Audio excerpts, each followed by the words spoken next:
तर जय महाराष्ट्र मंडळी, स्वागत आहे तुमचं आपल्या एका नवीन व्हिडिओमध्ये। सकाळी सकाळी ड्युटीवरून घरी गेल्यानंतर आधी आपण मकर संक्रांतीची रांगोळी काढून घेतली। छळ करणाऱ्या उंदीर मामाची डेड बॉडी अचानक पाहिल्यानंतर आई साहेब अस्ताव्यस्त इकडे तिकडे पळू लागल्या।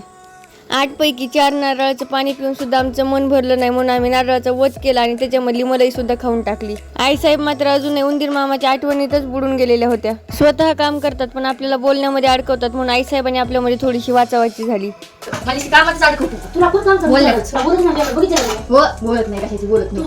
त्याच्या फोटोमध्ये स्वतःच्या घाण दिसणाऱ्या चेहऱ्याची साफसफाई आज आपण करून घेतली।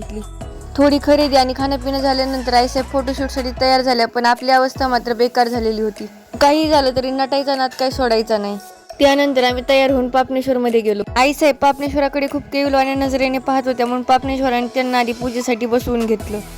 आईसाहेबांच्या सर्व मैत्रिणींना हळदी कुंकू लावून झाल्यानंतर आम्ही लागलो फोटोशूटला। सिनियरने कधीतरी भांगाची चटणी खाऊ घातलेली नशा आपल्याला आत्ता चढली होती, म्हणून आपण त्या नशेमध्ये धपकन पडलो। सगळं झाल्यानंतर या दोघी मला सोडून पुढे निघून गेल्या। उशीर झाल्या कारणाने दादासाहेबांना राग आला, म्हणून त्यांनी दरवाजा लावून घेतलेला होता आणि तोच राग घालवण्यासाठी आईसाहेब आम्हाला छोटू कोल्हापुरीवर घेऊन आल्या। खाऊन झाल्यानंतर रुबाबात आईसाहेब आपल्याला त्यांच्या बेस्ट फ्रेंडच्या घरी घेऊन गेल्या। मग 1.5-2 तास काही बघायलाच नको। दिवसभर तुम्ही किती नटा, पण शेवटी तुम्हाला यायचं तर पहिल्याच अवतारात आहे। भेटूया उद्याच्या व्हिडिओमध्ये, तोपर्यंत खा प्या आणि मस्त राहा। व्हिडिओ आवडल्यास लाईक, शेअर आणि सबस्क्राईब करायला विसरू नका। मनापासून धन्यवाद।